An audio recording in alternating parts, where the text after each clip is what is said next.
সমসাময়িক বিষয় নিয়ে কথা বলতে, আন্তর্জাতিক বিষয় নিয়ে কথা বলতে শাহজালাল বিজ্ঞান ও প্রযুক্তি বিশ্ববিদ্যালয়ের অধ্যাপক ডক্টর মোহাম্মদ নজরুল ইসলাম আমাদের সঙ্গে এই মুহূর্তে যোগ দিচ্ছেন। চলে যাচ্ছি তার কাছে।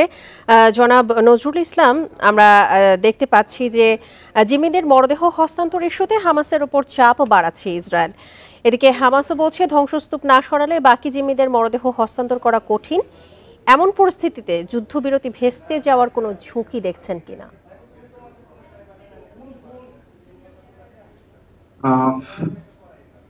যুদ্ধবিরতি ভেস্তে তো যেতে পারে, যদি যুদ্ধবিরতির যে শর্ত সমূহ আছে সেগুলি যদি পরিপূর্ণভাবে মান্য করা না হয়।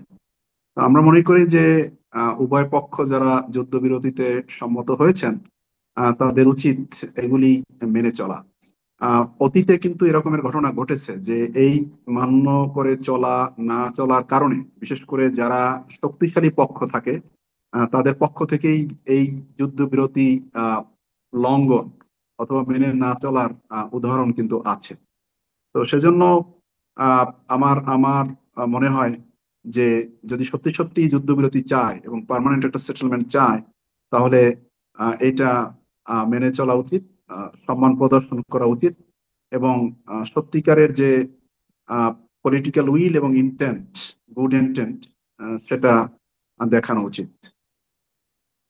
2020 সালের আব্রাহাম চুক্তির অধীনে সংযুক্ত আরব আমিরাত, বাহরাইন, মরক্কো এবং সুদান ইতোমধ্যেই কিন্তু ইসরায়েলের সঙ্গে সম্পর্ক স্থাপন করেছে। সেক্ষেত্রে সৌদি আরবের মতো আঞ্চলিক শক্তিধর এবং ধর্মীয়ভাবে প্রভাবশালী দেশ যদি যুক্ত হয়, এই চুক্তির প্রকৃতি সেক্ষেত্রে কতটা বদলে যাবে বলে আপনার মনে হচ্ছে? না, সৌদি আরব তো মধ্যপ্রাচ্যের একটা শক্তিশালী দেশ এবং সৌদি আরবের ভূমিকাটা অত্যন্ত গুরুত্বপূর্ণ। বিশেষ করে প্যালেস্টাইন প্রশ্নে সৌদি আরবের ইতিবাচক ভূমিকাটাই আমরা প্রত্যাশা করি এবং সৌদি আরব যদি এখানে ইনভলভ হয় আমি এটাকে ইতিবাচক ভাবে দেখছি। এবং সৌদি আরব যদি প্যালেস্টাইনের যে আহ, স্বাধীনতা অর্জন, সেক্ষেত্রে তারা বড় ভূমিকা পালন করতে পারে এবং এতে করে অন্যান্য যে পক্ষ আছে যেমন মিশর বা কাতার এবং অন্যান্য মধ্যপ্রাচ্যের যে রাষ্ট্রগুলি আছে তাদের জন্য বিষয়টি সহজ হয়।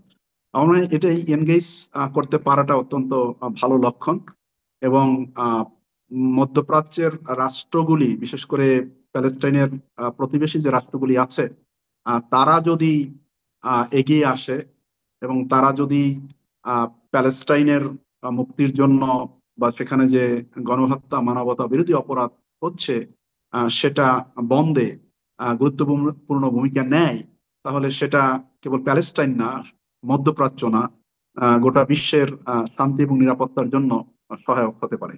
তো কাজে সৌদি আরবের এই এনগেজমেন্টটাকে আমি ইতিবাচক ভাবে দেখছি। জনাব মোহাম্মদ নজরুল ইসলাম, আপনাকে অসংখ্য ধন্যবাদ আমাদেরকে সময় দেবার জন্য।